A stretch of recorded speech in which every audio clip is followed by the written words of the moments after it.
Hey guys, it's Michael Ward. You're tuned into Revolutionary Health, the show focused on Black gay men's health and wellness. Make sure you check us out on all our social media, Facebook and Instagram, The Counter Narrative, and Twitter at Building Desire. But most importantly, make sure that you like this video and subscribe to us as well.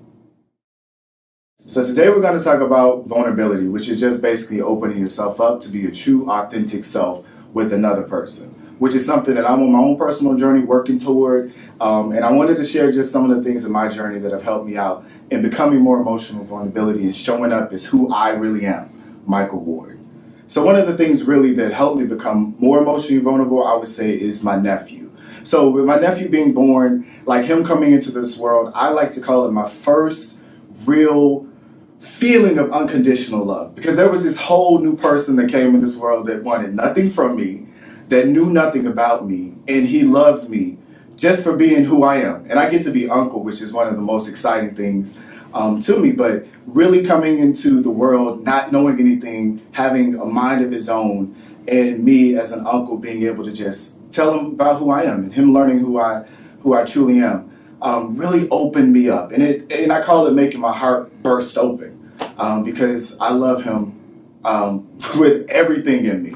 And I really think our relationship and me being able to be honest about my experiences, about my journey, about growing up, who I am, has really changed me and how I treat him. Another experience definitely for me was getting into therapy. So working on my mental health has been something I've been doing for the last couple of years, but the only way that it was really going to work between me and my therapist, which I went through a few, honestly, because I wasn't really being who I was. But with my last therapist, I really had to show up as my true, authentic self. That was the only way that it was going to work. If I wanted to get better, I had to just put it all on the table and cry if I needed to cry, scream if I needed to scream. And she gave me the space, and feeling safe, I think, was one of the main things that really made me just open up and want to be a better person and able to communicate my emotions better. Just not sitting in her chair, but in the world. A lot of times I find it very hard to talk about myself for a few reasons. So as y'all find out as you watch more of these videos, and you probably see me as the face of Counter Narrative, I model. So a lot of times when I show up on set, it's just stand there and be pretty a lot of times. And I just simply take photos. A lot of, the jokes and the laughs and everything that goes behind it, you don't get any of that. You get the final image, but you don't really hear me speak. You don't really get a chance to know who I am. And a lot of my acting as well, too, has just been me being this other person. I give Michael into this character. I'm saying their words. I'm living their thoughts at times. So you don't really get to see Michael on stage or in a film. You get to see whoever I'm playing, that character at the time. But it still is Michael infused in that. And a lot of things for me over the years has kind of made me retreat into myself, where I haven't made myself as emotionally accessible with people. And that is why I'm on the journey for emotional vulnerability right now.